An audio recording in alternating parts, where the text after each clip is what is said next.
bump in the night. The house was the kind of place that should have come with a warning label, or at least a priest. Margot saw it for the first time through the rain-streaked window of her mother's Subaru, and her stomach did a slow, unhappy roll. It sat at the end of the gravel drive like something that had been waiting. 3 stories of black timber and gray stone, narrow windows set deep in the walls, a roofline that came to too many points. It loomed over the rest of the little town below it, the way a teacher looms over a kid who has clearly done something wrong. "It's got character," her mother, Cindy, said. "It's got a body count," Margot said, "guaranteed." In the back seat, Dylan pressed his whole face against the glass. He was 11, which meant he was 11 kinds of insufferable, and right now all 11 were lit up like a slot machine. "It's a castle. We're living in a castle. Margot, we live in a castle now." "You live in a castle. I live in a holding cell until I turn 18. Her stepfather, Greg, caught her eye in the rearview mirror. He had the easy, hopeful smile of a man who married into a teenage daughter 8 months ago and still thought he could win her over with enthusiasm. "Give it a chance, Mar. Big rooms, fresh air, no traffic." "No witnesses," Margot said, and went back to her book. The realtor met them on the porch. He was tall, with a smile a half-inch too wide for his face, and he shook everyone's hand twice. He walked them through the place while the rain drummed on the high windows, the parlor with its cold fireplace, the kitchen big enough to host a wedding, the staircase that curved up into the dark like a question no one wanted answered. Margot's mother and Greg traded one of those married people looks, the kind that says a whole conversation in a single second. They didn't need to hear the rest. They were already gone. The realtor's smile got wider, if that was possible. He admitted that the property had been a genuine chore to move, given the price, given its unusual atmosphere. He let the word hang there a moment, pleased with it. But he could see now that the house had simply been waiting all these years for the right family. Margot didn't like the way he said it. She liked it even less later, when she had time to think about it, which by then was the worst possible time to start. The movers came on a Tuesday. By Thursday, the house was technically full of furniture and still felt empty, the way a stomach can be full and still feel hollow. Dylan would not stay put. This became Margot's problem through a process she did not consent to and could not appeal. Her mother had a new job in the next county. Greg had a commute that ate his daylight. Margot had summer, which adults seemed to regard as a vast unpaid internship in babysitting. "Just keep an eye on him," her mother said, which sounded reasonable until you tried to keep an eye on Dylan, who moved like a rumor. He kept going for the basement. The basement was wrong. Margot decided this on day 1, and nothing changed her mind. You went down a flight of stone steps into a cold that didn't match the season, into a space that sprawled farther than the footprint of the house above had any right to allow. It wasn't a basement so much as a crypt that someone had optimistically zoned for a pool table. The walls were old stone, older than the timber upstairs, fitted together by hands that had been dust for a very long time. Dylan loved it, of course he did. She'd find the basement door open, the padlock picked with a bent paperclip, and she'd go down those steps calling his name, her voice swallowed flat by the stone. Then he'd pop out from behind a column going boo. She'd nearly bite through her tongue. He'd laugh until he hiccuped. The 4th time, she stopped going down after him. "Fuck it," she said to the empty kitchen. She had never asked for a brother. Nobody had run that by her. One day she'd had a perfectly serviceable life with one parent and a normal number of doors. The next she'd been handed a stepfather, a sugar-high gremlin, a house that ate flashlights. None of it was her job. She told herself that firmly, the way you tell yourself a thing you're going to feel bad about later. The town came calling like a flash flood with casserole dishes. It started Friday morning with a knock, then another, then a procession that didn't stop until dark. Practically every resident of the town climbed the gravel drive to welcome them, each one more relentlessly pleasant than the last. They ran out of counter space by noon. Pies came stacked 3 deep, cakes under glass domes, cookies by the tin, fruit baskets wrapped in cellophane that crackled like a fire, and so much produce. Tomatoes, squash, corn still in the husk, things Margot couldn't name, piled up on every surface until the kitchen looked like a harvest festival run by people with no concept of moderation. The townsfolk fawned over Dylan like he was a returning war hero. They crouched to his level, beaming, telling him what a special boy he was, what a strong boy, what a healthy boy. Dylan ate it up with a spoon. Each compliment made him approximately 12% more impossible. By dinner, he was strutting around narrating his own life. Margot retreated upstairs to escape her own share of the attention, the hands reaching to touch her hair, the wet smiling faces saying how glad, how very glad they all were. She knew with total clarity that she was going to hate it here. In her room, she put Poe on her lap, the black keys in her ears, and tried to disappear into both. She was deep in the part where the House of Usher cracks down the middle when something out the window snagged her eye. There was a girl in the tree next door. She sat in the crook of a big oak, a sketchpad braced on her knee, a stick of charcoal in her hand. Black clothes, black hair half over her face, the unmistakable posture of someone who would rather be anywhere else. She was drawing. Margot followed the angle of her gaze and realized what she was drawing. The house, this house. The girl looked up. They locked eyes through 2 panes of glass and 40 feet of summer air, and it was deeply, profoundly awkward, the kind of eye contact that lasts 1 full second too long. Margot decided to investigate. This whole town, she muttered, pulling her boots on, is full of freaks. Downstairs, as she passed the window, she saw the last visitor of the day pulling up the drive. A county sheriff's cruiser, beige with age. The sheriff was about 65, soft in the middle, with kind eyes set in a face like a worn catcher's mitt. He had the bearing of a man who could not stop a pickpocket if you spotted him a head start, but who would lie awake worrying about the pickpocket's cholesterol. He shook Greg's hand warmly. He welcomed them to town, called it a friendly place, the friendliest place a family could hope for, his eyes drifting the whole time across the table stacked with pies. A property this size, though, he warned, was bound to attract some delinquent teenagers, kids with nothing better to do. They liked to roam the grounds of the big old houses, trying to spook the new folks for a laugh. If anything like that happened, the sheriff said, they should just give him a call. He'd handle it personally. He set his business card on the counter beside a coconut cream pie. He wished them a good day. At the door he paused, then added with a shy little smile that if they happened to find themselves with any extra pie, well, they could give him a call about that too. Margot slipped past him and out into the evening. The girl in the tree dropped down when Margot crossed the property line. Up close she was 16 maybe, with a silver ring through her eyebrow and charcoal smudged to the wrist. "What are you doing?" Margot asked, like generally. "Hang on, almost done." A few quick strokes, a smear of her thumb, then she turned the pad around. Margot's breath caught. It was good, not good for a 16-year-old in a tree. Good, an abstract rendering of the house, all jagged angles and deep shadow, the structure leaning over the little town below it the way a wave leans before it breaks. Ominous, beautiful, a dream or a nightmare drawn by someone who couldn't quite tell which. "I want to do art school," the girl said. "Or architecture, haven't decided." She nodded at the house. "Your place is kind of both, that's why I keep drawing it. The proportions are all wrong, but on purpose. Whoever built it knew exactly what they were doing." "When was that?" 1890s at a guess for the parts you can see. The girl's eyes went up the black timber, but the foundation's older, way older. The stone down low doesn't match anything else around here. Margot thought of the basement that was colder than it should be, bigger than it should be. She decided not to mention it. She decided instead that she liked this girl. They had art in common. They had, more importantly, a shared and bone-deep desire to get the hell out of this town the very second a diploma allowed it. The girl's family had moved in a year ago, so she had a head start on the resentment. "Fair warning," the girl said, "the locals are a lot. I noticed. My kitchen looks like a farmer's market threw up in it." "Oh, you got the produce, welcome. Congratulations, you're official." The girl's parents came over that weekend, and against every expectation they turned out to be cool.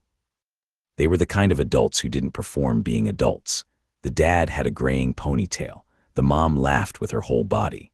Within an hour, the 4 grown-ups were 3 bottles of wine deep, passing a joint on the back porch, talking the loose, looping talk of people who have decided they like each other. The neighbors said it was a relief to meet some normal folks out here, people who didn't act like they'd just walked down the gangplank of the Mayflower. "It was charming at first," the ponytail dad said, gesturing with the joint. Then you realize nobody will talk about anything from the current century. Sometimes you just want to complain about the new iPhone, you know. Margot's mother got a little tight around the eyes when the subject turned to the townsfolk. She started to say something about how strange they were, how the smiling never quite reached anyone's eyes. Greg cut in, easy and warm, and blamed the weed for making her paranoid. Everyone laughed. Another bottle got opened. The good mood sealed back over the moment like water over a dropped stone. Upstairs, the two girls had the door shut and the window cracked. "Are they going to be okay down there?" Margot asked, passing the joint she'd liberated from her mother's stash. "Please assure me they're not about to start swinging," the neighbor girl said. "I cannot survive that." "God, don't." The neighbor girl had brought a record. She slid it out of the sleeve with the care of a surgeon, set it on Margot's turntable, dropped the needle. Hendrix. Purple haze filled the room, that opening riff curling up like smoke. What neither of them noticed, because there was no reason to notice, was that downstairs the basement door had clicked open again.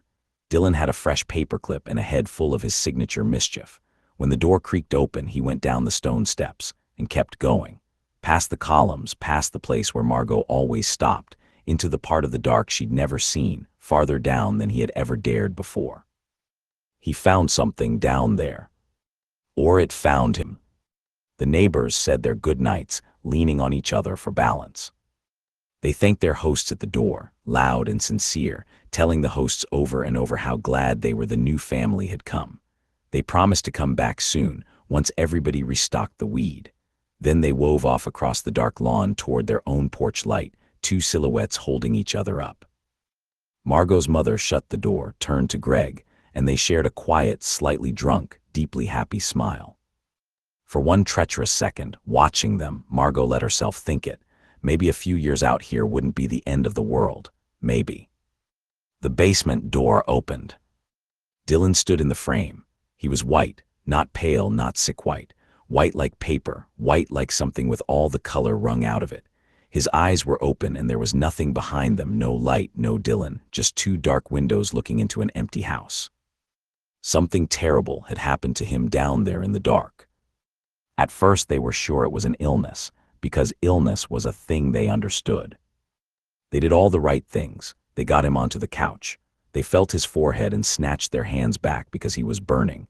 The fever came on fast and brutal. He began to sweat through his clothes, then to shake, then to vomit, his small body folding around each heave. Then the vomit went black. Greg crouched to clean it, then stopped, the rag halfway to the floor. Margot followed his frozen stare. The black bile on the hardwood was moving, not dripping, moving. Something crawled in it, a lot of somethings. Spiders boiled up out of the dark slick, dozens of them, scattering for the baseboards. Margot's mother got the phone. She called the only doctor in town, the general practitioner, a Dr. Jessup, and the line picked up on the first ring, as if he'd been sitting beside it. He grabbed his bag the moment he heard the symptoms. Out the door in a flash, he promised, on his way. He was not going to make it in time. The boy was fading. His breath came shallow and wet. Worse, the house seemed to lean in to watch, the shadows in the corners thickening like spilled ink. Then the lights went out. All of them all at once, the whole house dropped into black. Greg cursed and went hunting for the generator. Margot's mother knocked into a chair. They were so busy scrambling, so blind in the dark, that it took all three of them a long, terrible moment to notice the thing happening behind them. Dylan was floating. He hung 2 feet above the couch, limp as a marionette with the strings gone slack, his toes pointed down at nothing, his black eyes open. Dr. Jessup, Margot understood, was not going to be much help here. Cindy called the sheriff, while Greg hustled to retrieve something from the other room. He returned, adjusting his jacket pocket, while his wife sobbed into the phone, the words coming out in a jumble that wouldn't line up. The sheriff couldn't follow most of it. He didn't need to. The pure animal fear in her voice was its own language, and he understood it completely. He told her to hang on. He was coming. They heard, faintly through the line, the slap of a screen door and the chirp of a car. What followed in that house was the standard catalog of horrors, run through fast. Dylan's voice changed. It dropped low, then doubled, 2 tones grinding together underneath the words. He spoke things no 11-year-old had the vocabulary for. He told them in that ground glass voice that they should stop running, they should submit. He would make their transition painless, he promised, almost gently, if only they would kneel and pledge their souls to his glory. Then he smiled. The smile had too many teeth in it. The temperature in the room dropped 10 degrees. Greg backed into the wall and slid down it.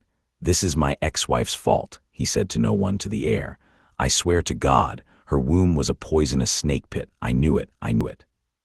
Cindy had gone past words into a thin, continuous sound. So it fell to Margot. Of course it did. She was the only one with her head still bolted on, and she knew why. Somewhere under the fear was a hard little stone of guilt, and the stone said, "This is the kid you were supposed to watch. This is the kid you stopped chasing down those stairs. If they lost him now, it would be on her." She grabbed the nearest thing, a heavy brass candlestick, and she swung it at the floating boy. "Let him go," she screamed. "Get out of him."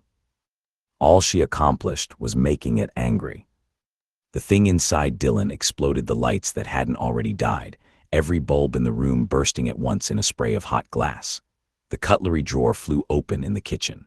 Knives, spoons, a meat fork the size of a trident, all of it ripped through the air and buried itself in the walls around Margot's head, quivering. Then the fireplace roared to life with no kindling laid in it. Suddenly, a column of flame bent out into the room and licked along the floor. Within seconds, the rug was burning. The curtains caught.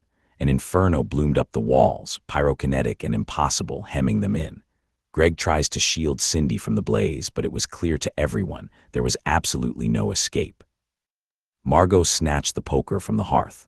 She turned on her brother, the iron tip leveled at his chest, and for one black second she meant to do it. She really did. Then she saw his face.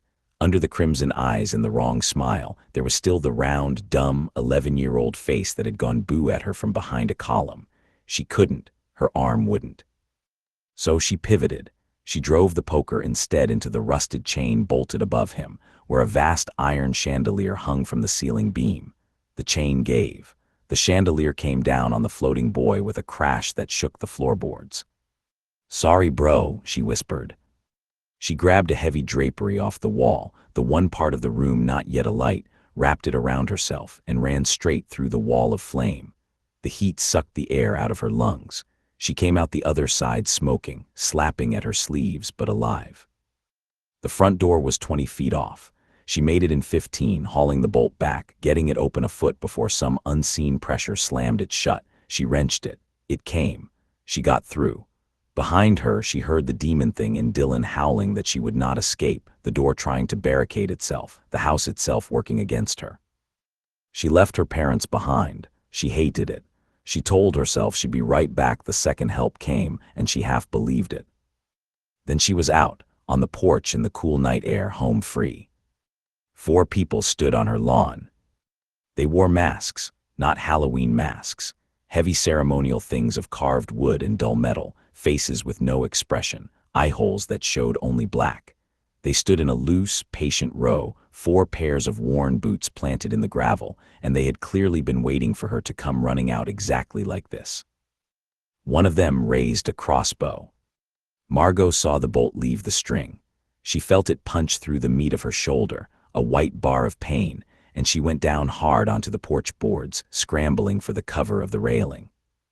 From there, low to the ground, she made the mistake of looking across the street. Her neighbors were on the front of their house. The cool parents with the ponytail and the big laugh, the girl who drew the house from a tree, all 3 of them, disemboweled, nailed up against their own siding with their arms spread, hung there like scarecrows stuffed with the wrong thing, their charcoal and wine evening turned into this. Margot did not scream. She found in that moment that she had run clean out of screams. The 4 masked figures started toward the porch. She scrambled up, threw herself back through her own front door, and shut it on them. Trapped in a burning house with her possessed brother now seemed, somehow, like the safer of her 2 options.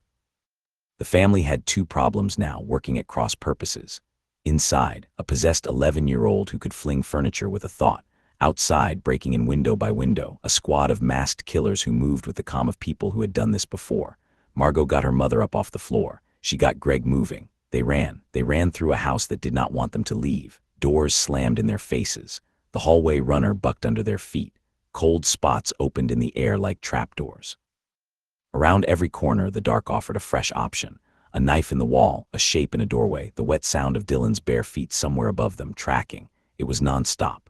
There was never a second to breathe, never a stretch of safe hallway, only the next horror waiting around the next turn. They managed for a moment to do one thing right. They got Dylan into the old nursery, through the bolt, and trapped the demon behind a door that bowed and screamed under its fists. That was when they forgot to watch their backs. A blade came through Greg's chest from behind. It punched out the front of his shirt clean, a foot of dark steel, no warning, no sound. He looked down at it with mild surprise, the way you look at a stain you don't remember getting. With his last ounces of strength, his fingers attempted to move toward his jacket pocket. Then the blade withdrew. Greg folded onto the floor, simply gone. All that hopeful enthusiasm switched off mid-sentence. The biggest of the masked four stepped over him. He was a brute, a slab of a man. He took Margot by the hair and the wounded shoulder, dragging her down the hall while she kicked at nothing. He pressed a knife to her throat. Her mother's voice called her name from somewhere in the dark, searching. The blade was cold against her skin. The brute held her still, didn't cut, just held, breathing slow behind his mask, and that was when Margot understood something useful. He didn't want to kill her, not yet, not her. She used it. "Mom," she shouted, twisting her chin up off the blade. "Stay back, don't, he won't just run." The brute's grip shifted, annoyed. It was all Margot needed. She got a heel against the wall, shoved, and the two of them staggered sideways into a tall bookshelf. She grabbed it, pulled it, and the whole thing came down on the brute in an avalanche of leather spines. She squirmed free of his arm. She got her mother by the wrist and ran, dragging her down the hall. Behind them, the nursery door blew off its hinges. Dylan was free. He drifted out into the hallway ahead of them, cutting them off, and there was nowhere left. A dead-end corridor, the demon at one end. Margot's mother sobbed against her shoulder. The thing in the boy looked at the two of them, now bearing black holes for eyes, and it was glad. It had been wanting this. Margot let go of her mother's hand. She stepped forward toward it, toward him. If this thing was going to kill them, she decided, it would have to look her in the eye while it did. She walked closer, closer. She looked past the black eyes, past the gray skin, down into whatever scrap of her brother might still be folded up inside the monster, and she spoke to that scrap. "Dylan, it's Margot. Look at me. You know me, remember me." At the far end of the corridor, Boots, the masked killers, had found the mouth of the hallway. There was no run left in any direction. Margot kept walking. The wind came up out of nowhere, howling down the hall, peeling pictures off the walls. The floorboards buckled and snapped upward in long splinters. The boy's small hand closed around her throat and squeezed. She wasn't afraid. She found she'd run out of fear the same way she'd run out of screams. "I'm sorry," she said, the words crushed thin under his grip. "I should have been there before, when you were just an annoying little brat sneaking into the basement. I wasn't. I'm here now." Something flickered in the black eyes. The hand let go. Dylan crumpled to the floor, color flooding back into his face, just a kid again, gasping. Margot did not waste the moment. She grabbed her brother under the arms, hauled him upright, spun him to face the four masked figures advancing up the hall, and pointed him like a loaded gun. "Sick 'em," she said. The demon, given a target it actually liked, surged back to the surface and went to work. It was, Margot would admit right before the unholy collision, deeply satisfying to watch. The two dark factions tore into each other in the wrecked hallway. Cultists flew, masks cracked. The brute went through a wall. Under the cover of it, Margot and her mother ran. They got down the stairs. They got nearly to the door. They had almost made it when one cultist, smarter or luckier than the rest, peeled off the brawl and got an arm around Margot's mother's neck. He dragged her back, a knife at her cheek. Everything stopped. The demon held, Dylan's small bloody hands flexing. The cultist held, knife steady. A standoff, two monsters, a hostage, a girl, all frozen in the smoke. Then it started to come apart. The thing inside Dylan got bored. Margot watched it happen on his face. It hated the boy's weakness, his small, soft body, the way the host kept trying to surface and slow it down. It wanted blood, and it wanted it now. The hostage standoff bored it past the limit of its patience. It tore back into full control. It crossed the room in a blink and killed Margot's mother itself, almost carelessly, the way you'd swat a fly mid-conversation. Then it turned on the cultists. One of the masked four, inexplicably, threw himself between the demon and Margot, taking the brunt of its first lunge across his own back. For the rest, it was a massacre, total and quick. The demon worked through them like a thresher through wheat. When the wind died down, only two people were left standing in the ruined house: Margot and the masked stranger who had, for reasons she could not begin to guess, just saved her life. The stranger drew a knife from his coat. It was the wrong kind of knife. Bone-handled, the blade etched with characters that hurt to look at, a thing that did not belong in any century. He didn't come at Margot with it. He turned, crossed the room in 3 fast steps, and drove it into the chest of the boy. Dylan shrieked. The demon shrieked louder, a sound that came out of the boy's mouth at a volume his lungs could not have produced. Black smoke poured off him. Then the thing recoiled, sucked itself back down into the small body, fled deep, and Dylan dropped to the floorboards looking once again like a child on the edge of death. Margot was already moving. There had been a pistol in Greg's jacket earlier, a thing he carried and clearly had no idea how to use. She found it on his body, racked the slide the way she'd seen in 100 movies, and put it to the masked stranger's head. Her hands shook. Tears ran down her face, hot and furious. She was a half-second from the trigger when he reached up, slow, and pulled off his mask. He was young, 25 maybe, ordinary, cut-even, Margot thought, if this wasn't the last day of her life. He held up a badge in his other hand. "Deputy," he said. "I'm the deputy, just don't." He was the sheriff's son. He talked fast, kneeling in the wreckage with the dead all around him, while Margot kept the pistol more or less aimed at his face. He'd gone undercover with the local cult against his father's explicit wishes. He'd figured it was nothing. Teenage locus pocus, he said. Vandalism, animal sacrifices, dumb backwoods stuff that a county deputy could shut down with a few arrests and a stern talk. Then he'd seen the things he saw tonight. He gestured weakly at the room, at the bodies, at the boy. He still wasn't sure he'd seen them, even with the proof piled up around him. His plan to round these people up and book them had, he said, undergone a significant revision over the past hour. More were coming, he told her. These first few had been one cell. He didn't know how many were in the town. He knew that they wanted the kid badly for something big. He'd never been a religious man, never believed a syllable of it, and now he had no idea what to believe instead except his own 2 eyes, which he was no longer fully trusting. Margot looked at her brother on the floor. He was gray again, his breath a thin whistle, his belly oddly swollen under his shirt. "He's dying," she said. "That thing's eating him from the inside. We have to do something, now." The deputy nodded. He'd been under for a few months, he said, long enough to pick up some of their nonsense even while rolling his eyes at it. The knife was part of it. It's keeping the demon at bay, temporarily. The cult had allegedly foreseen much of this going down. It hit Margot then, hence the baked good jamboree. The deputy nodded and continued. There was supposed to be a chamber too, somewhere in this very house, a place where the demon could actually be cut loose and cast out. The house, he said, had been built on sacred ground. One of the darker sects, the kind that had crossed the ocean to the New World looking for a place remote enough to worship the way they really wanted. If any of it was true, they'd have to get the boy down to that chamber, cut the demon free, and send it back to wherever it had crawled up from. The thing in the boy did not care for that plan.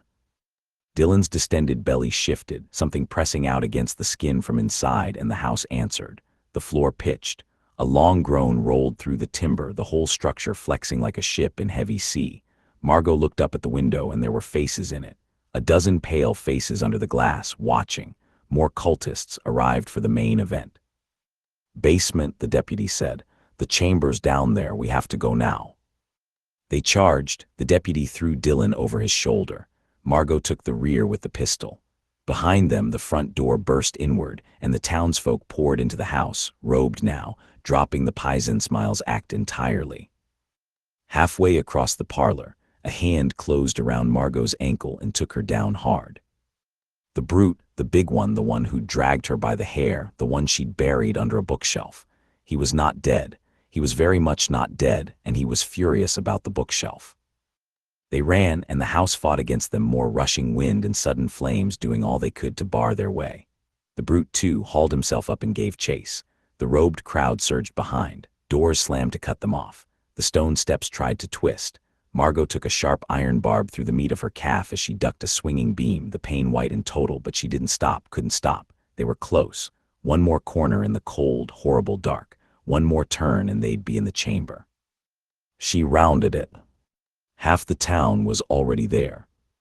They stood in the chamber in their robes, ringed around a low stone slab, every wet smiling face from the welcome wagon now turned toward her with patient hunger. They had been waiting. They had always been waiting. The sheriff stood in the center of them. Kind old man, soft in the middle, business card and a fondness for pie. He was not soft now. The deputy walked across the chamber, and he handed the boy to his father. The understanding arrived in Margot all at once, cold and complete. It had been a lie. The undercover story, the desperate plan, the chamber, all of it. A leash dressed up as a rescue, to walk her and her brother straight down here on their own 2 feet. The deputy had been one of them the entire time. Robed hands seized her before she could turn. They bound her to a second slab set opposite her brother, lashing her wrists, her ankles, the iron barb still jutting from her calf. They were careful with her, almost tender. She learned why fast enough. They needed her unharmed. The ritual required a young female sacrifice, intact, to complete it. The sheriff was the patriarch of the town, she learned, listening because there was nothing else to do but listen. He intended to be the vessel. He would take the demon into his own body and serve it faithfully on the earth. They needed a host to gestate the thing, which was Dylan, his small belly stretched tight around it. They needed a sacrifice to feed it, to make it strong enough that its full essence could be drawn out and absorbed. That was Margot. The sheriff peeled off his shirt. Under it, his soft old body was a dense map of black tattoos, sigils layered over sigils, ink that seemed to drink the torchlight. The realtor stepped forward, into the role he'd clearly always held, the high priest. He raised his 2 wide arms and he began.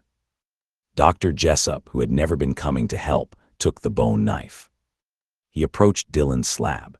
He set the etched blade against the boy's swollen stomach and began the first careful incision, the cut that would free the demon to be passed along to its new and willing host. The townsfolk bowed their heads in reverence.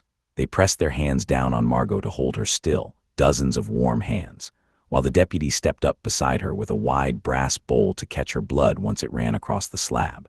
He readied his blade. The priest's voice climbed. The demon began to rise, peeled up out of the boy in a column of greasy black smoke. The sheriff lifted his tattooed arms to receive it, his face slack with rapture, ready to merge with his god. The deputy approached her with the dagger, and Margot suddenly reached for the iron barb in her calf with 2 fingers. She had been working it loose for a full minute, slow, hidden under the press of robes. Now she ripped it free. She drove it sideways into the throat of the deputy bent over her, all the way through, and his rapture turned to a wet, surprised gurgle. With her freed hand, she clawed the slack binding off the other wrist. She rolled off the slab and lunged, not at the demon, not at the sheriff, but straight into the space between the rising smoke and its intended vessel. She interrupted the ritual. The demon, drawn out, suddenly homeless, did the only thing a thing like that does. It went for the nearest available host. It went for her. The black smoke poured into her open, screaming mouth, and Margot stopped being only Margot. It was, she would never be able to explain to anyone, euphoric. The pain in her shoulder, her calf, the grief, the fear, all of it dropped away under a warm red tide of permission. The thing inside her wanted to kill every robed body in this chamber, and for one terrible moment, so did she. So she let it, just a little, just enough. She found, as an alternative teenage girl who spent the vast majority of her life contemplating death and all her macabre impulses, that keeping an internal darkness at bay was already an intrinsic part of her being. And therefore, little misfit the normal kids called Moody Margot was able to retain a good deal of control. She chuckled, the sound of it cruel and dry. Sick. What followed was a bloodbath, and she was its laughing center. The barb, then a torch, then a fallen robe, pinned the length of her forearm. The townsfolk who had pressed their gentle, murdering hands all over her discovered, one by one, that the sacrifice had become the knife. They could not run fast enough. The chamber that had been built to contain a slaughter now contained the wrong one. She saved the sheriff for last. He did not run. He knelt in the carnage his God had wrought, his tattooed arms spread wide, his soft old face shining with a perverse and total joy, as if all of this was the answer to a prayer he'd whispered his whole life. He had wanted his God to walk the earth, and now it stood before him, bathed in the blood of its faithful. He was overcome. And in that moment, Margot let him formally meet his maker. She split his head in two. Then the silence came, and the thing inside her did not want to stop. It wanted more. With the chamber emptied of everything that could bleed, it cast around for the next warm body, and it found one, small, on the slab across the room, her brother. No. Margot felt her own will going under, thinning out, a candle in a wind that would not quit. She was a cool alt chick, but this was a god after all. The demon turned her, walked her toward Dylan, lifted her hand. It would not stop until the whole world was scrubbed clean of human filth, and it would start with the only person she had left. She reached down inside herself for the last scrap of anything that was still her. She found it, and fighting with every single ounce she had left, she used it to regain control of one arm. Her hand closed around the bone knife where the deputy had dropped it. She drove it into her own chest. The blade went deep, the etched point emerging from her back, and the demon understood far too late what she had done. It howled through her throat, a death cry that cracked the stones of the chamber. Its black essence came spewing up out of her wound like oil from a struck well, thick and stinking, and it had nowhere to go. No host, no vessel. The blade had seen to that. It sank instead into the floor of the chamber, down through the sacred ground that had birthed it, down into the earth and probably lower still, back to wherever, or down in hell, it had crawled up from. Margot fell across the cold floor. The last thing she did before the dark took her was reach across the stone and find her brother's small hand. His fingers were warm, he was breathing, she held on. Then she passed out, and the house went quiet for the first time in 100 years. Epilogue. The new school was 300 miles from any of it, in a flat town where nothing had ever happened and nothing ever would. Margot wrapped up her senior year there in a body that had survived a bone knife through the chest, which the surgeons called a miracle and she called a long story. She had gone fully emo since. Black clothes, black nails, eyeliner like a verdict. She moved through the halls withdrawn and apathetic, a girl with a great deal on her mind that she could not under any circumstances share. She was always alone. Her phone buzzed during AP Calc. "What's up, Elvira?" She bit back a smile. "Been there, done that. Jack and shit, dipshit, AP Cal, kill me." That one got her, a real smirk, quickly hidden behind her hand. "How you feeling?" She looked at it, deleted it, tried again, more honest. "Yeah, I'm all right. This town blows." He couldn't fix it. They both knew he couldn't fix it. He was 300 miles away. They had walked out of the same fire, the only two who had. That counted for something. That counted for nearly everything. "Okay, see ya after." A pause, the little dots. "Love you." Margot smiled. It was a rare event, a geologic one. "Love you too, twerp." She got through the rest of the day the way she got through all of them. Little talk, no friends, she might as well have been invisible. Not to everyone, though. There was a goth boy 2 rows over who kept looking at her, cute in the pale, sharp-cheeked way. She caught him at it and she let herself, just this once, enjoy being seen. She liked him. He clearly liked her.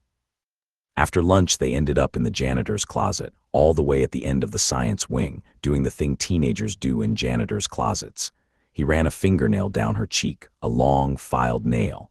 It caught the skin, drew a thin bead of blood. She looked at it on his hand, then she licked it off.